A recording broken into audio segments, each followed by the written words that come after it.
No, No. Hey, everyone. It's another Friday. So that means it's another Q&A with Alan and Marshall. And today we've got some guy with us. Who is this joker, Alan? this is my fishing buddy. This is Dave Harding with DCA Leasing. He has. We've been on multiple fishing trips together. Who caught more fish? Huh? Who caught more fish? I did. Dave did, actually. I caught more bass when we went, but Dave taught me how to fish for saugeye and walleye. Listen, I don't know who caught more fish. I don't know who's a better fisherman. My pride would have been hurt 10 years ago, but after 2 kids, my fishing trips went from like 4 times a week to like one time a month if I'm lucky at the moment. I've gone once this year. The last 2 years, I've only been twice. So yeah, it gets that way. But Dave and I have been on multiple fishing trips. He is now the owner of DCA Lease. I remember when he started, or DCA Finance. I remember when he started. I actually knew Dave. He was originally from New Philadelphia, Ohio, where I lived, and I actually met Dave on a baseball field. Dave, I was an umpire for Little League, and Dave's Hold brother, on. catcher. You have to set that correctly because Alan was an umpire for Little League, but he was a real umpire. So, like, normally you had, like, if you played baseball in Little League, you had kids from high school umpiring, and they were always annoying. And then Alan shows up with, who was your friend? Who was the other guy? I had a couple of them. Jason Hartzler was one. I did with Brian Gerber and them. They look like they're wearing umpire professional garb. We had like as a Little League baseball player, you're like, this just got serious. I'm calling a Blue, like, hey, Blue, is that good? Like, what's going on? You know? And how was I good umpire? Hold on, Alan. Right? I want to hear the strike call. Do it. Strike. Is that how I did it usually? Except I was a pitcher. I never got to hear that. It was always just your brother was a catcher, so strike one was always strike, and 2 I wouldn't even say. I'd just go 2. I wish I got to hear more strikes back in the day. They were mostly balls. They were mostly just nothing. Yes, on balls I wouldn't say nothing, but usually with my hand, Dave Jones. Right, you gesture. On my hand, if it was outside, I'd always just with my one hand, I'd just move it out, just say it was off and all that. But yeah, that's great. Was I a good umpire, Dave? No, you made us feel like we were playing like real. That's what I'm saying. That's what made it fun. Was like here we have like real umpires, like. You know, it went from Little League to like we're actually playing baseball type of thing. So Jason, who was younger than me, actually went and trained at Williamsport. I never went. They always thought I was licensed. I was the senior guy. They always thought I was licensed stuff. I wasn't. Jason comes back. He scored like 85 on the test. He gave it to me blind. I scored like 93. So I still watch the Little League World Series. It's incredible. But Dave's brother was a catcher, Maya, and great kids. And then I watched Dave grow up, and then he, new friends and from church and stuff and all that. His wife, I knew, her father and I worked together. So it's been a pleasure knowing Dave from when he was younger to have been to him and his wife's house, had dinner with him, to just a great friend in fishing. But also he is the guy, if you ask me about financing, the person he bought the business from, this is not a normal finance people, and nothing against, I know guys from other companies, but sometimes you get financing guys on our industry and it's almost like fly-by-night financing. And Dave is so low-key. I tell people going, just be honest with him. He will be straight up as can be. Yeah, good. And that's what I love. Well, and that's why he's on the show. So it's going to be a fun show today. And so what we need for you guys to do right now is just throw a comment in there, let us know you're watching, and then also where are you watching. And of course, Dave's going to be talking about money all through the show. That's why he's here. And if you've got a question, if you're baffled or whatever, Dave has already thrown the gauntlet down here and wants us to challenge him, right?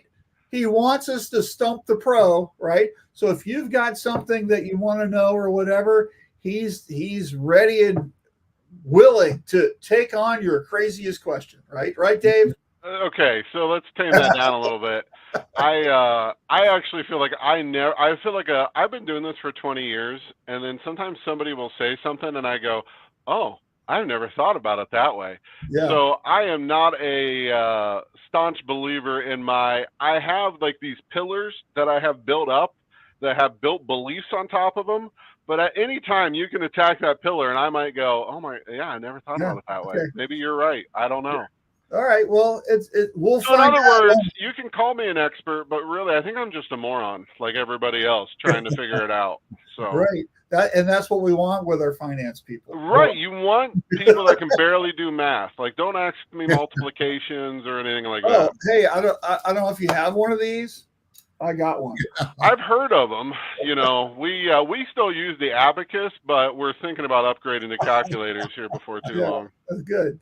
But you're not using that new math, are you? With My daughter is, and I can't figure it out. I just tell her the answer. I'm like, it's 17. Move on with life. I don't know what to tell you. Yeah, the answer is this. I don't know how you got there. Yeah, Right. This that's is what it is. Valley for your wife's a school teacher. You want to show your work? Say my dad did it, and that's it. We're calling it a day. My dad did it in his head. All right. Hey, so let's say hi to some folks. First off, our pal, Mr. Greaves is here. Hey, Richard. Yep. Ray's here as usual, right? Dan Sullivan's here from Clinton, Iowa. Dan, welcome to the show. Where is Clinton, Iowa? So is that around Des Moines? Is that around Dubuque, where our friend Tom Rowan lives? Cedar Rapids. Yeah. Yeah. Where is Clinton? I've never heard of that, right? And William's here. Hey, y'all, from the mountaintop of Virginia's Blue Ridge. Good seeing you. All right. So, hey, let's take it into the first thing, which is the big topic right now, because it's I don't know, we're almost done with the first month of the fourth quarter, right? And everybody's thinking about end of year. And there's this thing called Section 179, which is going to be your best friend, right? So can you walk us through why that's going to be your best friend, Dave? Sure. So 179 is your best friend. What's that? Or is it your best friend? Or is it? Right. It all depends. So every finance company out there right now, every person that sells equipment should be talking about 179. And this is going to get really boring for people that have done this for years, but you are allowed 179. So when you purchase a piece of equipment, your business buys a piece of equipment. Typically you depreciate that equipment over, it's usually 5-7 years, could be 3. Your accountant will run certain rules and they'll determine how long you're going to depreciate, meaning that you are going to write off a portion of that piece of equipment for the next, again, 5 years, let's say. What 179 does is it takes an accelerated depreciation. So you write off the full amount inside the year that you purchase it.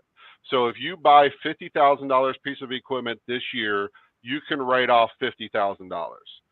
The reason finance companies love it so much is because the law, and for the record, I'm not an accountant, so check me on all this, but the law states that it has to be an operation. It doesn't say that you have to pay a dime for it. So finance companies like myself say, let's defer all those payments. Let's set it up on 60 months or however long you want to make monthly payments. You write off $50,000 this year for the equipment that you bought, and then you don't pay a dime for you don't start paying until later. So what that means practically, and forgive me if I go off on tangents. If you had $50,000 worth of profit that is unable to shelter, unable to deduct, meaning that after your accountant runs your taxes, you have a $50,000, you're going to have to pay 20% on that. So you're going to have to write the federal government $10,000. If you buy a $50,000 piece of equipment this year, you write off the full amount, your tax responsibility will be 0. So it's equivalent of saving $10,000 or whatever that percent, whatever dollar amount you borrow off of it. Did I explain that good? Was that? Sometimes I get in the weeds too much. I love that's the correct answer, Bill. Where'd that come from? That is a text that came through my computer. That was pretty timely there, Mr. Howe. You know what we need to do? How come this show doesn't have sound effects? How come we don't have when someone is just fibbing and we don't like it, just No, you're just going to call a strike, right? Go and do it. Yeah. No, I'm not going to do that. Let's talk a little quick about, so the positives is, you can write off 100% of the piece of equipment this year. Right. The negative side to 179 is actually, in my opinion, kind of complicated to understand, because it's kind of like, well, why would that not be a good thing to take? Because everybody will tell you take section 179. And the downside to 179 is if you depreciate all that equipment this year, it means you don't have any left over to depreciate later. So what you're saying is the profits this year are more important to not pay taxes on. You're assuming that you're not going to be in a higher tax bracket later, if that makes sense. So Or it's like a bird in the hand thing. We're doing Right. it now because we can't predict the future. Right. So let's go ahead and take advantage now and save some money. And then companies fall in this pattern where you got to chase the dragon. So you wrote off all this equipment this year. So now next tax return comes up or next year comes around and you showed even more profit. Well, guess what you have to do? You don't have any depreciation to write off. So you're going to have to go buy another piece of equipment to write off the profits from that year. And you keep kind of chasing that dragon until it runs out. Yeah, but you're always up to date with equipment.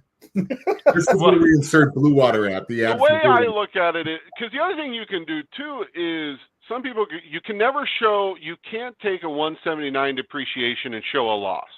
Meaning that say you only had $10,000 worth of profit that you need to deduct, you can't buy $50,000 and have a $40,000 loss. What you can do is you can go to zero and then spread that remaining 40 out over the next few years. You don't have to take 100% of 179 within the year that you buy it. Does that make sense? Yeah, and is there a minimum? No, I don't believe there's a minimum. There is a maximum, and full transparency, I don't run into it very often. It's like 2.5 million worth of total equipment, 1.5 or 1.2 worth of deductions or something like that. It's out there. It's Googleable. I don't run into it. I mean, most of the business I deal with. Yeah, that was yeah, fair enough. You run into that all the time. Yeah.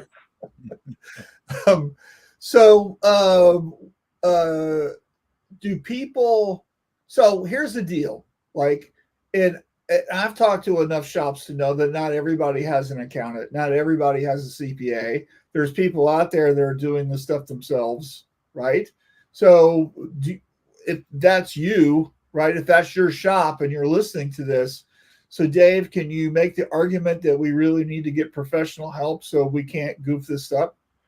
I think a normal accountant that you pay, let's say $2 to $3 grand to do your taxes at the end of the year, and you pay him, $60 an hour, $50. I think if your business is, and I don't mean this negatively, but if you're really doing it, that would be an expense that I would not let go, because the people, our government is like the cartel, but only worse. Like, they're going to get their money.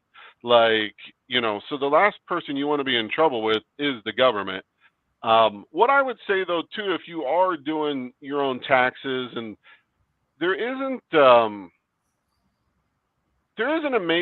what I was going to say originally is, when should you take 179?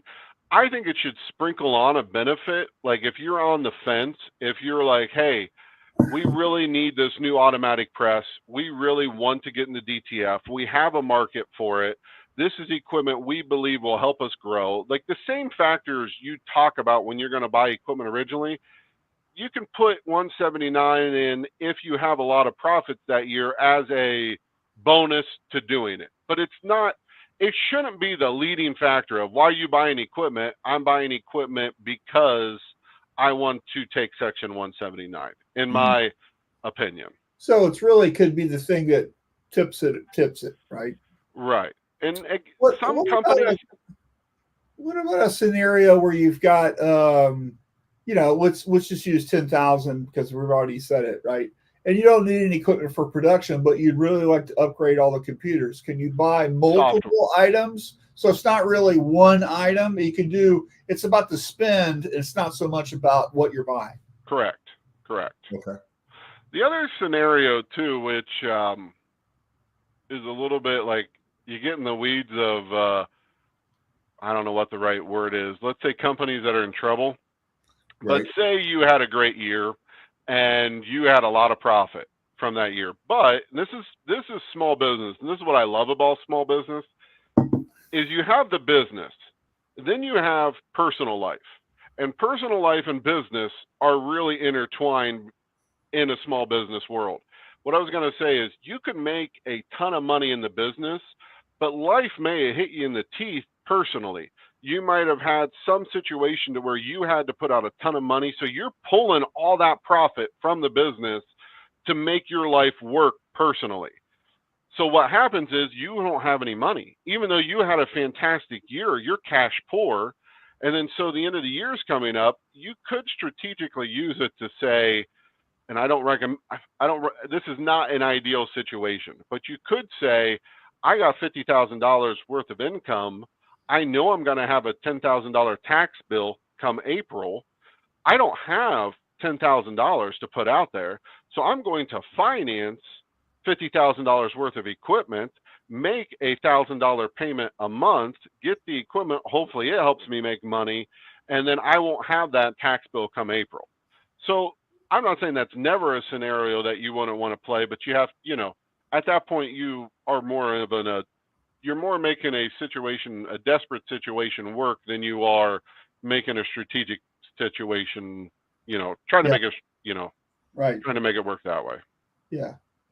Okay. So we got some comments here, right? So Dan says that Clinton, Iowa is in the eastern tip of the state. Okay. Our pal Sean's here. Happy Friday. Sean from Alpharetta. Ray says that we are sound effects. We are. And it's dangerous to take a 179 on a slow year, says Ray. And then, or he can pay Alan for this new Blue Water for $5.99 installments under $600, so he doesn't have to report it. Actually, it'll have to be in cash. I prefer pennies. There will be a bank account in the Cayman Islands. Yeah. It will then go to the DCA. You're that guy at the Coinstar thing at the grocery store, right? Oh, actually, I'm just melting it down for the price of copper. Yeah. Okay. All right. So all that's really good. And so Dave, is getting this set up hard to do? I mean, is there forms? Do you take care of it for the person? I mean, how does it work? It's all done on your taxes.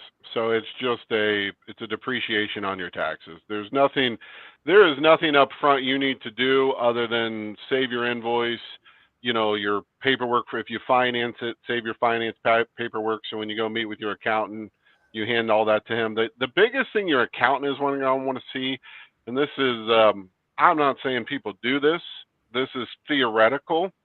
But say you don't have a meeting with your accountant, or you get towards the end of the year and it's December 22nd, you're getting ready for Christmas, and you had that meeting with your accountant and you walk away and he says, oh, shoot, Marshall, you got a ton of money here that you don't have any write-off for. And you're like, oh, shoot, what should I do? And he says, buy some equipment so we can write it off under 179. And you call the vendor and you say, hey, I need this right away. And the vendor says, well, that's fine, Marshall, but I can't install this until the middle of January, if not February. Right. The law says that you have to have it in your location. It's supposed to be operational. The question you have to ask yourself is, if you get audited, I mean, the theoretical question is, if you get audited 7 years from now, how are they going to determine if it's operational in your location? What does operational mean? Good question. I don't know. So if we take possession of it, right, it's sitting right there in a crate.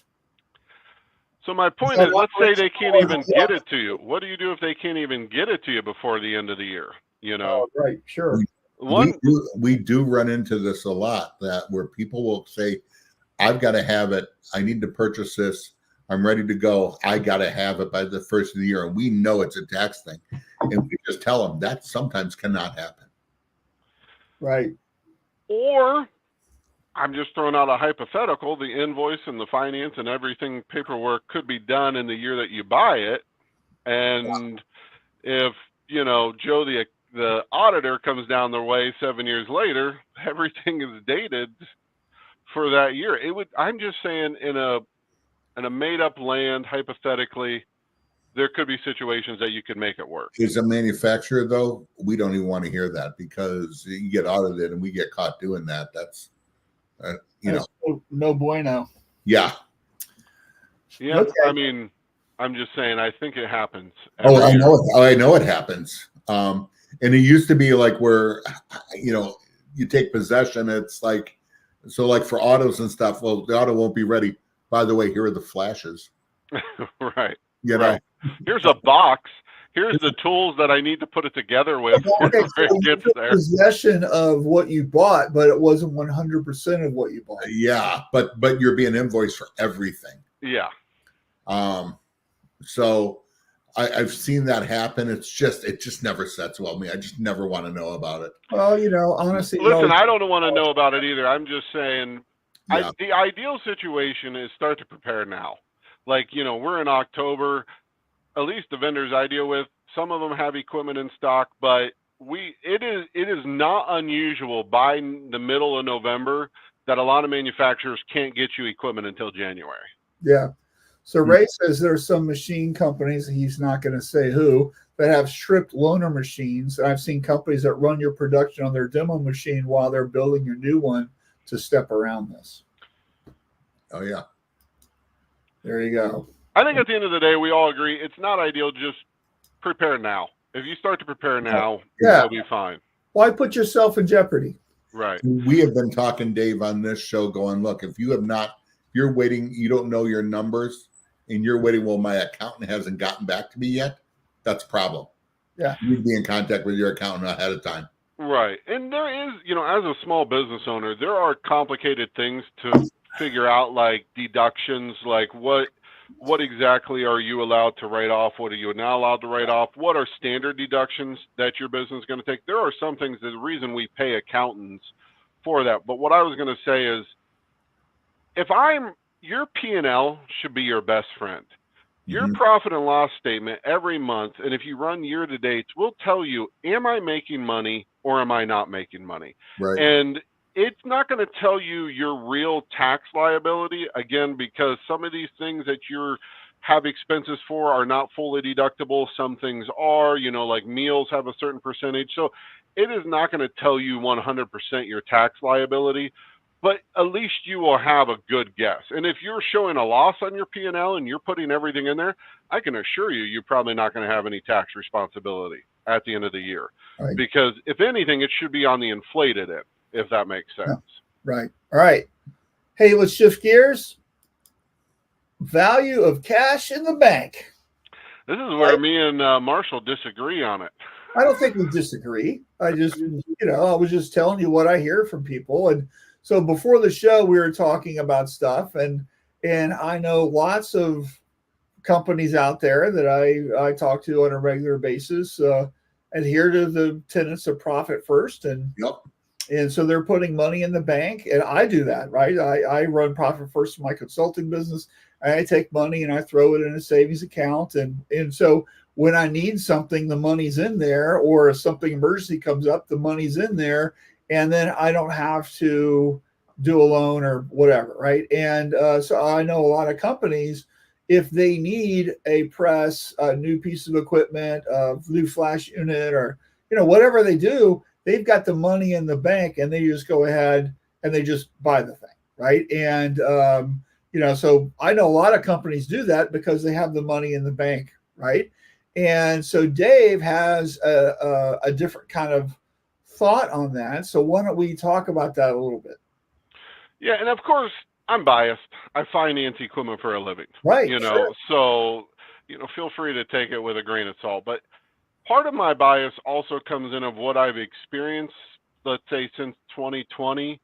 So maybe a little bit after. So, and that's even a longer conversation. But the question you have to ask yourself is, and the reason I worded it, what's the value of my cash in the bank, is everybody thinks, well, what, 2%, somewhere in that neighborhood, because I'm getting a 2% return or 1.5, or, that is the value. So I might as well use it because the finance company is going to charge me 8-9% to borrow this piece of equipment. So that cash sitting there is way less valuable than what the finance company is going to charge me for an interest rate. And I don't disagree with that logic on the face. The problem I start to get into is there's two ways I look at it. Is if you have the opportunity, and we're talking about a company that's going to go out and buy a piece of equipment, what are you going to do then? Like, let's say it is an automatic screen printing press, for an easy example. You get the automatic in, assuming that you are running manual or you're printing shirts manually, so your production is going to get crazy sped up, and now you're going to have a lot more time to devote towards marketing, all the things that you need to do to help grow your business. How much money could you make if you, let's run a scenario to where you're buying a $50,000 auto and you have $60,000 in the bank. So you pull the $50,000 out, and now you have all that free time. How much money would you make if you did $10,000 worth of Facebook ads? If you bought bulk orders, or you started marketing to where you took your money and then you bought shirts and then you started dropping them off at schools with different cool designs. If you just use that money for marketing, what is the return on that money in comparison to the 8% that I'm going to borrow from you? So that the first one is, how much is your money worth if you put it into your business, would be my question. And what's your ROI for every marketing dollar you spend that goes into it? And then the second is what I call the swirl effect of what happens.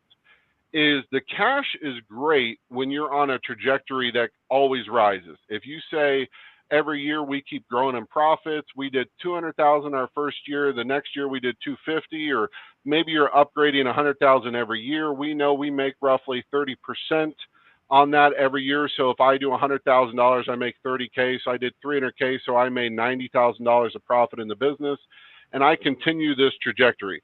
That's fine until you get into trouble. And so if you pull out the majority of your cash to pay for equipment, the question becomes, what if you get that equipment and in 5 months later, the market takes a turn? For whatever reason, you start to run out of cash. The industry that you were serving has an issue. The markets overall take a dive. For whatever scenario, you start to bleed cash like crazy.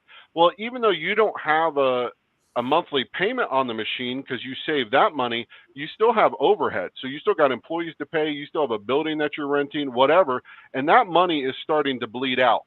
So then what do? You've run out you've used the majority of your cash and equipment, so now you got to turn to a lender. Well, when you turn to that lender, the problem starts to become, I need cash for my business. Well, now that you're bleeding cash, you're probably using up your revolving availability because you're using credit cards for everything. From a lending perspective, you do not look strong at all. It looks like you're on a tailspin. So now lenders got to charge you 15, 20% money to give you money back in your business. And now all of a sudden you're paying 15 or 20% for the same cash that you had in the bank. That's the nutshell, but feel free to pick away at it. Well, I like that. That's good logic. However, if you're assuming $50,000, what if it's just $6,000? Right? So, okay, that's where we agree. So there's a like, I want to buy whatever. Right? I need a new flash. If you have 50,000, whatever it is, right? So I'm not spending. And so I'm a big believer in that companies should have, several months worth of cash in the bank. Agreed. Because, I think a lot of people learned a really hard lesson from COVID, right? And I know tons of people that aren't in the business anymore. They were my coaching clients, and they took I know one guy who bought a building in April. Yep. Right. Or right before COVID, and all of a sudden, and all of his customers dried up and they're no longer in business. Right. So it's just one of these things where I think having that relief fund is super necessary. And so you can, to me, if you can dip into it and do something, and that in 6 weeks or whatever, the money's going to be back in there, I wouldn't worry about it. Right. But if it's half of what you have or whatever, then that might be a little more problematic, right? So I don't know what the ratio is. I'm not like a financial expert by any means. So, but I think there's a gut feeling there where if it feels risky, then it probably is. What do you think about that? Yeah, I think for both of you guys, like if you have a windfall let's say you have your 6 months emergency, you have 50,000 plus that in the bank, and you're looking at a 6,000 double, heat press or something like that. Fine, take the $6,000 and pay cash for it. But when you're looking at major capital purchases and you're going to bring your complete safety net down, because we live in such uncertain words, it's uncertain time, and if we have not learned that yet, it could be first time we've ever seen it, a worldwide shutdown pandemic. But there's always an economic recession. There is always a medical family emergency, a natural disaster. Yeah, which you have seen. So yeah, we just had 2 hurricanes in a span of a week, right? So and so then if you adjust, and I remember when Katrina happened, there was a guy, I'm not going to say his name, his print shop just bought a huge M&R press month before installed in New Orleans. Gone. Business is gone. And we can't predict the future, so you've got to save that, and that's where cash comes into. And yes, I think we're all about profit first. Pay yourself. And I agree with exactly what Marshall's saying. Like, there is if you have your nest egg, and then there is a limit, and this is where I'm a believer that there is not a right way. There are principles that you should run your business by, but as far as saying there's a right way to do most things, there isn't. There are solid foundational principles that you can't really break, but then everything else is kind of like, I guess as somebody that talks to small businesses all the time, I see somebody finding a way to skin the cat differently and that are successful doing it all the time. And I agree with you totally. To me, the biggest thing is, I guess on a regular basis, what I see is I just see companies that they think because they're going to pay me $10,000 over the course of 5 years, that it is a waste of money.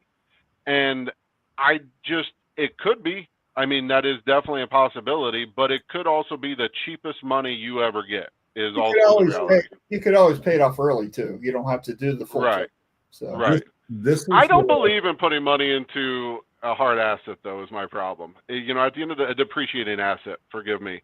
I don't see how that on a regular basis, not never. It's just, I'm a believer in my own product. I'm like that guy. Do you remember like those Rogaine commercials where the guy's like, I'm not only the president, I am also like that's how I feel about equipment financing. Is for the most part, I would use somebody else's money to pay, because the game would be, if I'm able to keep one machine busy, can I keep 2 machines busy? Can I keep 3 machines? And again, you have to watch your risk on that, but that's the game that I would be playing on growth.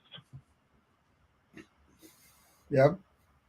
I like this because sometimes we see ads for things and we hear things, and it's all this very big picture, broad brush stuff. And I think what this shows us is that everything is a case by case. One shop is different from another. So I'm glad, because search your options on there. Know what your accountant's saying. This is why I recommend Dave. How many people have I said, just call Dave, just talk to him? And you know what? And if it's no, it's not good for me. I've watched Dave, and had a guy call me, goes, Dave and I talked, we went through all the numbers, and he said, I'd love to have your business, but this just probably is not the best option for you. Right. It's because I don't know, maybe I do sales horribly, but you're like us, we're too honest, and well, I'm trying to figure out, does my product fit your need? Do you know what I mean? And if it doesn't fit your need, then that doesn't mean it doesn't mean it'll never, every business, depending on where they're at, I think my product will fit for them in some scenario along the way, pretty much. Well, this asset, this purchase, this piece of equipment at this time in the current, present, future, is equipment financing the right thing for you? Maybe, maybe not. Maybe you should get a bank loan. Maybe you should put it on your revolving line. Maybe you should just pay cash for it. Those are all scenarios that play out all the time. And to me, I guess I call it the role of first conversation. I want to figure that out in the first conversation. So what you're really advocating is do your own math, do the research to see what's applicable to your situation. And then because you've got the information, you can make a sound business decision instead of just, ooh, butterfly, shiny object syndrome, and jumping at the first thing that you look at. Hunter, and I think that's where we're not really disagreeing. It's more like all we're saying is just what is the reality? Because the next question becomes, should you buy a piece of equipment inside of, and so like let's say more, and I'm generally asking, but like in that have the cash to pay for it, would you recommend always waiting until you have the cash? Or because I always put opportunity as the number one reason you should buy equipment, and you should nail down that opportunity. Like, what is the realistic proposition of me making X amount of dollars? And I think people should spend a lot of time trying to weed out the grandiose idea of I'm going to get this automatic in and it's going to make me $50,000 a month. Yeah. And then you should weed out the really low idea, and you should try to put as best of an idea on, if I bring this piece of equipment in, it will make me X. That should be the number one thing up front. I'll tell you what I tell my coaching clients all the time. Before you buy the thing, I want you to write a little mini business plan, right? You want to do whatever it is. You want to buy a 12-head embroidery machine or whatever, okay? So how are you selling to support that? Are you selling to your current clients? Are you getting new clients? Also, what are the intrinsic costs for that, right? Maintenance, employees, consumables, whatever, right? What is that going to cost you a year? Just say, right? And then also, how are you going to support that? Where are you going to go? What's the downside? What's your risk exposure? What's going to happen if it doesn't work out, right? And then I want you to figure out the number one thing is the sales part. How are you supporting whatever that is? Now, of course, not all equipment that we buy is what I consider like an offensive weapon, like an embroidery machine or a screen printing machine or a DTG machine. Sometimes there's support equipment we need, like a blue water, like a folding bagger, right, or a new forklift or whatever, right? There's stuff that we need. Software right? for your upfront and all that new software. Yeah. So, but what are the facts here, right? And then also, do you really need this? Can you support this? Can you sell this? And here's why I recommend sometimes, especially if you're getting into a new decoration method, like you've never done embroidery before and you want to buy an embroidery machine, right? What I recommend is you sell embroidery, contract it out to somebody, learn how to sell it, learn all the language, learn what to do, and then when it's so painful, you can't believe you got to pay that person, right? But you're really selling, you've built that whole sales segment, right? Then that's the time to bring the thing in. 100%. Right. And I'm laughing at that. Is the funniest thing, because I don't understand why more people don't do that. Because from a finance guy's perspective, don't talk to me, Dave. That's why. Well, if your client came to me and said, Dave, I need this 12-head embroidery machine, and it's $90,000, and he says, but I've been contracting this out for the past year, and I did, I basically am doing $30,000 a month contracting out embroidery. It's the easiest math in the entire world. I go to credit and I say, listen, they're spending $30K a year. This is actually going to pick them up $20,000 or $30K a month. This is going to pick them up $20K. This is a no-brainer. Let's go. And I mean, that is how those deals are treated. We as finance guys, I love seeing that stuff because it makes life easy. Sorry. Hello. That was another good point. It was like I'll tell you the thing that I also see, right, is they did the business plan. They did the thing. They bought the thing, right? 2 years later, they're not even using it. They're not executing the business plan that they put together. So what's happened is, they really did it. They did a good job. They're and then now we're on the downside of that, right? And this is where like DTG machines are falling right now. This is where like that manual screen printing press or an auto screen printing press, because a lot of people now have moved to other things, DTF, for example, right? And they're not using the thing that they were using before, right? And so you're seeing a lot of people like, like I was having a conversation with Nicole Pape with Embellisher a couple months ago. you cannot believe the used market for machines right now is blowing up, and that's because so many people are shifting what they're doing into a new thing because they're chasing the market, and so they're getting rid of their equipment and they're going in a different direction, right? I don't know how you see that, but I hear about that all the time from people. So No, yeah. One thing I did want to go back to was that when I think is it Raymond Greenwood? He had mentioned asset right. based lending. He's 100% right. I think what he's talking about is, and we have our own internal financing. Plus, we work with 30 different underwriting sources. I try to pick up a ton of different products. Asset-based lending is basically saying that you can't justify this through the business. Your personal credit is horrible. We are going to loan you an X amount based on that asset. So if that equipment is worth $100,000, we will write you a loan for 50. Basically, the bank is doing that because they're repossession and going to sell the equipment for what they have in it. So they're going to charge you 30% interest on that money.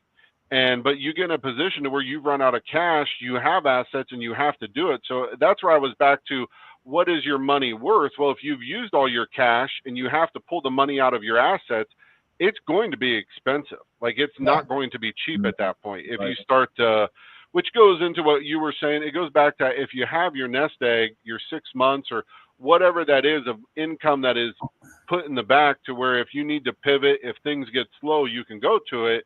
That's not a major worry. But what I see, and I am going to throw this out there, and this is, again, these are one of these, take this with a grain of salt. This is not an ideal situation. These are in the muck. You're getting dirty. Your business is struggling. If you're in that position, protect your cash at all costs. And what I mean by that is, think of every dime you're spending. And personally, I'm going to say something that is not good, sound financial advice. This is horrible advice, but it might be able to get you through. Leverage debt until you can't.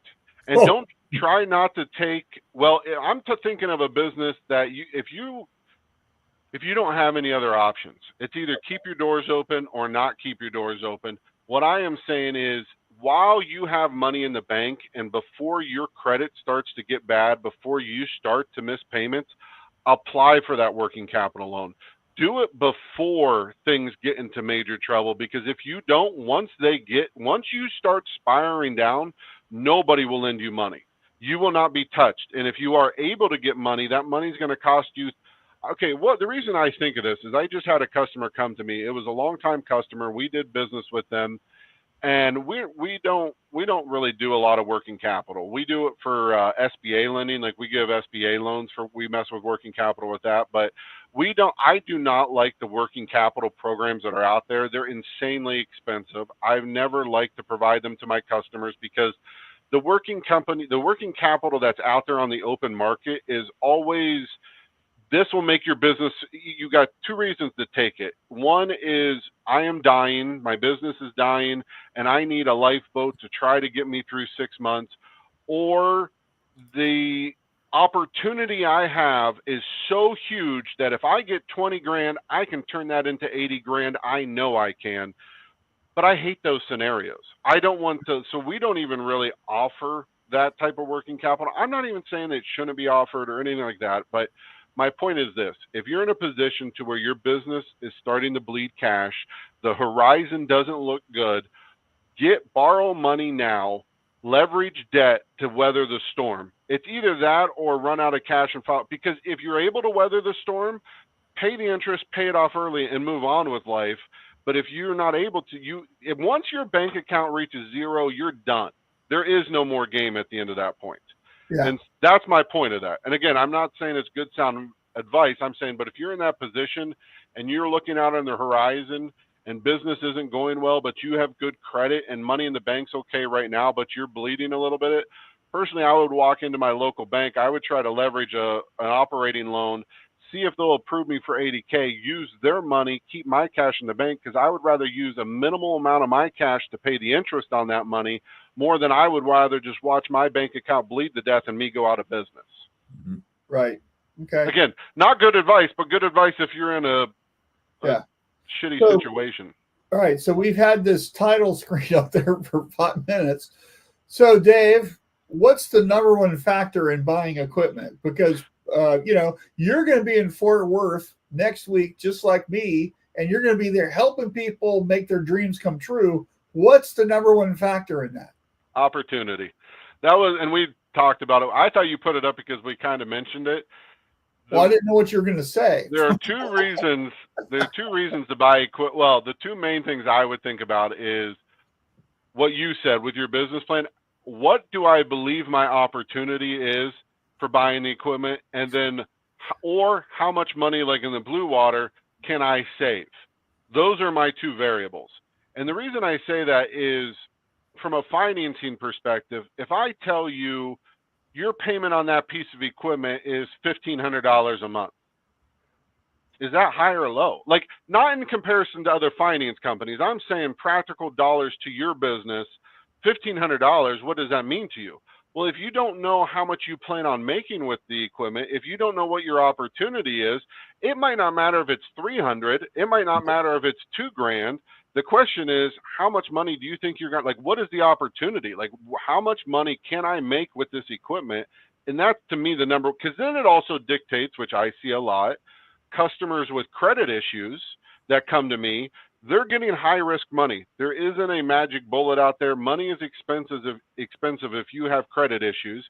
So then the question becomes to them, should they buy that piece of equipment? What's your opportunity? Because if you don't have a huge opportunity, no, do not buy expensive money. Do not take loans from companies like me, and they're all out there at 20% because you have credit issues. If you do not have this huge, enormous opportunity, and the same way I believe that you shouldn't do that is the same way that if that opportunity is great and your bank said no to you, that doesn't mean that the opportunity, I have plenty of customers that have started out or had situations to where they have picked up 2 or 3 new clients. They can make a ton of money off those new clients if they get that equipment in.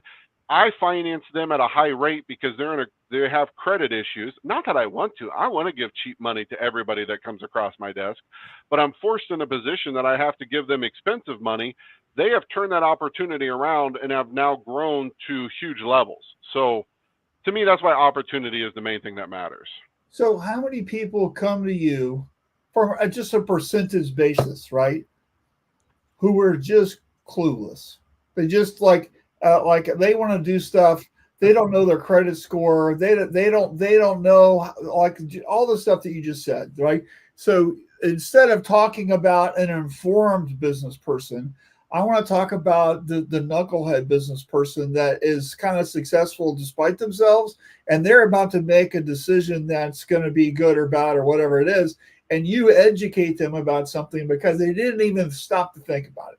What's the percentage of that, Dave? I don't know about high. It's really frustrating. And the reason it's frustrating is because I will ask them questions that, like, here's why it's frustrating. And I don't mean to put, and I'm not going to name names, but there are other finance companies out there that just run it through. They don't even, like, pause to say, hey, have you thought about this? Like, what is going on here? Or, like, they'll just try to give it off the shine of, because what happens is everybody gets excited. You go to a trade show and here's these new DTF printers and these things are just printing out money, and I'm going to be printing. And by the way, I shouldn't even be saying this because I get all my business from different vendors. So forgive me, vendors that listen to this, because I understand people need to buy your equipment, but they get all excited at a trade show. This thing's going to make me a ton of money. And then they apply with me. Oh man. And sometimes it's just like, they don't question anything about it. They just sign the paperwork and move on. And I give them the best deal possible, but I know that they go to my competition, and if you don't ask any questions, they're just sliding you through, and you're paying whatever they dictate they're going to make off you in that moment. You know, it's like, I see customers get so in detail of, like, well, how many impressions does this do? How long will this take me to set up? Like, you know, well, what's the mesh count on that? Blah, blah, blah, blah. And they'll go down through all these things. And then when it comes to the finance, and they're like, $800, that sounds good. Let's do it. And it's like, what was the detail on your deal? Like, is this a lease? Is this a finance? Like, what are you doing? Like, right. A question would be well, good. is it, well, hold on. I think we got a thing, right? Yeah. So lease versus financing, because you just mentioned it, right? So is it better to lease something? Is it better to buy something? What are the factors that we should be thinking about here? Because I think people want to know. Great question, Marshall. I'm glad you asked me that. the the biggest problem I have with this, and I am going to go down a little bit of a bitter rule here, is there is competition out there that pitches leasing on everything. You should lease the equipment. The lease, you get a write-off for this piece of equipment. You should lease it. The tax benefits of leasing are so much better, blah, blah. I don't agree. I don't agree there is one iota of a benefit. Well, that's not true. I do not believe the tax benefits are more for leasing. If you lease a piece of equipment, and then this raises a big rule, is what is a lease? There are rules that you have to follow to be considered an operating lease, meaning that you are going to deduct, the premise of their argument is if you lease it, you can deduct the monthly payment as an operating expense off your taxes. Right. 100% correct, assuming it's a lease. And the reason I say that is if you have what's considered a bargain purchase option, meaning a dollar buyout is not a lease. In my opinion, for most equipment, a fair market value not to exceed 10% is not a lease, because that is a determined bargain purchase option that is lower than the fair market value of what that equipment is worth at the end of the term. There are other rules, like you have to have usable life in there to be considered a lease. So people could go out there and write a fair market value not to exceed 10% lease, get to their accountant, and their accountant goes, we can't classify this as a lease. You can't classify an automatic press that's $100,000 only being valued at $10,000 5 years from now. That's not true. The fair market value on that's going to be more like $40,000 or $50,000. This is a bargain purchase option. You're going to have to treat this as a finance. Now you're in a position to where you have a balloon payment at the back end. You have leased the equipment when really all you've done is financed it. So that's issue number one. The other issue, and forgive me for my anger on this, but my other issue with leasing is if you finance it versus you lease it, yes, you are writing off the monthly you're writing off the monthly payment. So for example, for easy math, let's say you bought that $50,000 piece of equipment and your payment is $1,000 a month. So over the next 5 years of your lease, you're going to write off $60,000. Because that monthly payment is going to, so every month you're writing off $1,000, every month you're writing off, every year you're writing off $12,000. Same scenario, same payment, you finance it. What am I writing off? Well, you're going to write off the monthly payment, or you're going to depreciate the equipment, and then you're going to write off the interest. Guess what the interest plus the monthly pay, or plus the depreciation equals? The full amount. It's the same amount. It just depends on when. It will not be even. You could take 179 and depreciate it all up in the first year. You could depreciate under a normal schedule. You are still writing off $60,000. It just depends on when. So it drives me nuts when they say there's a tax benefit to leasing versus financing. Where is this magical benefit that comes down from God and all of a sudden it bestows upon us mere mortals? And maybe I'm a moron, and listen, there could be another finance guy and say, hey, this is where it is, but I feel like I've done my due diligence and I can't figure it out. Now, timing does matter. Like when do you need the write-off? Here's another thing. If you lease that piece of equipment this year and you're going to classify it as a lease, you can't write off section 179 because you don't own that asset. You know who is writing it off, the depreciation? The finance company, because that's the purpose of a lease. The finance company holds the asset and you get the operating cost of that asset. So anyway, there's my rant. I'm done. Forgive me. No, it's good. So do you feel that obviously that people are being maybe not misinformed, but they're being underinformed? Is that I don't even know. I think if you say tax write-offs to small businesses, they get all excited and they forget about everything else because nobody wants to pay taxes and they don't. Nobody wants to pay taxes. Yeah, right. Now, listen, in their defense, there is a reason to lease equipment. And a lot of times, the number one reason I would say is it's tied to technology. In my opinion, if you like DTF in our industry might not be the worst thing to lease. And the reason is you don't want to own that asset. You would like to upgrade that asset every 3 years. If technology continues to progress and they keep coming out with new technology based around it, you might just want to treat it as an operating cost and lease it. In my opinion, I would not do a fair market value not to exceed 10% lease on that. And there's two variables, if you do that method, you should think of. One is the fair market value has to reduce the payment low enough that it makes sense. Like you don't want, and we didn't get into APRs because that's a whole nother rant, but you don't want to borrow money at 8% if you're leasing it. You want to borrow money more like at 2%. Because they own that asset at the back end, they're getting the depreciation for it. And so if it greatly reduces, and I mean greatly reduces your monthly payment, and you can treat it as an operating cost, it could make sense. But I guess what I see on a regular basis is fair market values not to exceed this 10% disguised as a lease with a reduction of payment of a minimal amount to where it really doesn't reduce the cost, with some inflated tax idea that you're going to save a ton of money on your taxes by doing it this way. And I just disagree with the whole premise. So wouldn't you think that people would talk to their CPA or their accountant before they do any of this stuff? Marshall, do you feel no, that they people don't. do that? No, nobody does that. It's a trade show. I think I'm buying a thing. What should I do? How come people don't do that before they start walking the floor? In my 20 years, that is not, and that's what I love small businesses. And that's my thing is I want every customer that deals with me to do well. Like I get excited about helping people. I'm still in that weird old school camp that like, I sell expensive money to customers. I do on a regular basis because they have credit issues. But my hope is that I'm getting you something that you are going to make more money with it and get out of and be in a better position. That's my hope for you. Like everything I do or I try to do is based off of like, let's go, let's do this together type of thing. And I just see other people it doesn't appear to be their main motivation. So when you say expensive money, are we talking like credit score in the 500s or 700? Right. No, like we're talking like a company that is they've had some issues. They got a 620 credit score and they've been in business for a couple of years, but bank statements really aren't that great, but they got this big opportunity. So they need this piece of equipment. Well, the bank won't approve them. Nobody really will approve them for that, but I have options to get them money in those types of scenarios. It's just going to be what I consider expensive money. So to be fair, if somebody's got a good credit score, you can loan them not expensive money. Oh, yes. That's what I prefer to do. Yes. If you're 700 plus and you've been in business for a little while and things look great, I'm competitive with banks right now, so okay. That's what I want to do all day long. It's financing is based on risk. And if you're a higher risk, there isn't any way around. If you're a higher risk customer, money will cost you more. Right.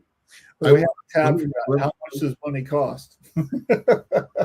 Let me add this. I have many times had clients buy pieces of equipment, whether it's something I've sold, used a finance company in our industry and going, yeah, it's getting paid off here soon. And they get to that last payment and what they've said, they have no idea. Oh, by the way, there's this balloon payment at the end.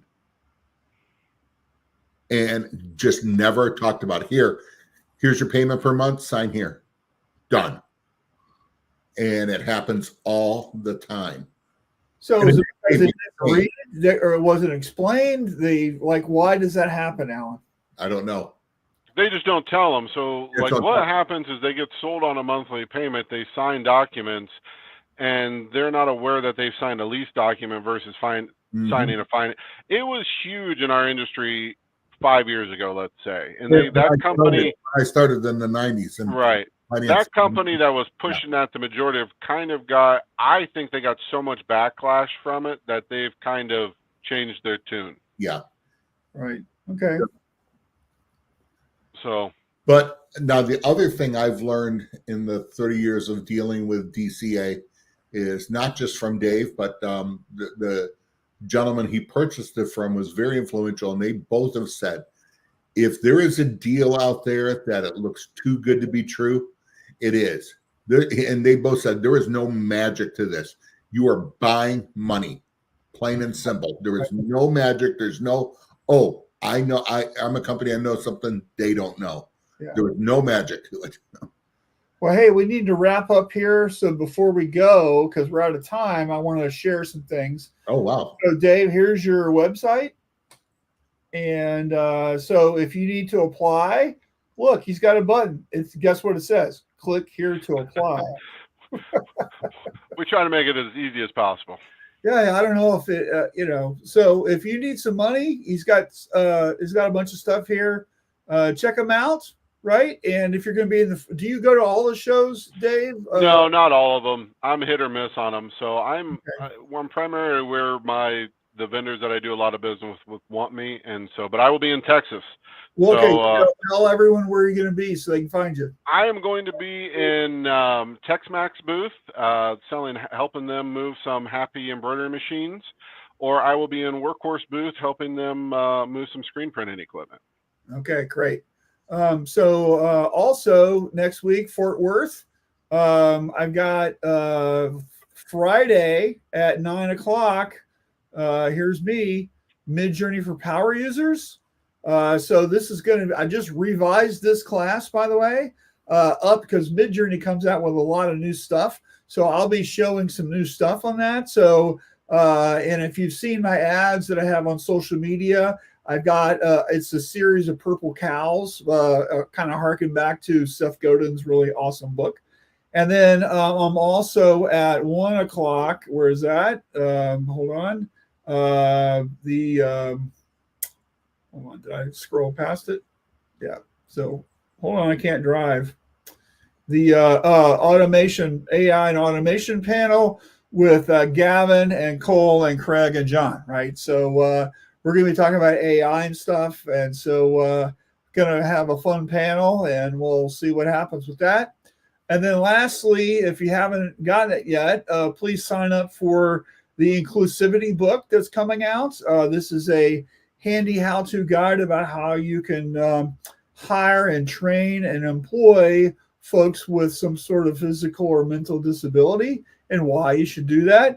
We were trying to get this out in October, but it looks like it's going to be in November. We're having some issues with getting everything edited on time. So anyway, go to Inclusivity. It's INKCLUSIVITY. And just put your name and email in it. It's a free book. It's not going to cost you anything. We'd love to get you signed up. And then once we do release this stuff, we'll send it to you. I've been working on this for a year. So I'm like, I'll be so happy when this thing comes out. You don't even know. But anyway, those are the things that you should know about. And there you go. So, Dave, you got any last minute anything for us to take us out of here? Boy, no. I have another. I wish we would have got into how much money. You've got 2 minutes, Dave. You already told me if I gave you only got 2 minutes to talk, you're going to say some stuff, right? That was a challenge before we started. All I was going to say is do you guys yourself a favor. Look up what prime is. Study what prime interest rates are. And if you're not talking about Deion Sanders, right? No. If you are going to borrow money anytime soon on a piece of equipment and somebody quotes you underneath that amount, you have to ask why. So in the quick summary I can make it is prime interest rate is dictated by off the Federal Reserve of what money is loaned out at traditionally to the best of customers. What is it today? 8%. Okay. Is currently. So if you're at a lender and they're going to give you sub 8% money, you have to ask why. And there's no trickery to the market because you have to ask yourself, mortgage rates, like what happens to me all the time is, well, I'm getting 5% or 4% money from X, Y, and Z. So lending rates right now at a mortgage are at 7% or 6.5%, somewhere in that neighborhood. So you're telling me you're buying an asset that's going to depreciate in value, and that lender would rather put their money into that asset versus putting their money on the street in the market for housing at 6.5%, because why? You are Warren Buffett? Like what what I always think of in that scenario is, you know, that Godfather scene where Vito is talking to, what's his name? Sollozzo or whatever. Right. And he goes, who am I to earn this generosity? That should be your question. If somebody is like, well, I'm going to give you 2% money, who am I to earn this generosity? Because you got to figure out where is the game being played. It doesn't mean that it's a bad deal. Just know that there is some type of game being played to perceive the rate lower than what prime is at. Anyway, end of rant. Right. All right. Well, cool. I think that's great information right there too. Yeah, I love that. We do that all the time. I love that. We're gonna have to have Dave back on because I know there's more to say. This was great.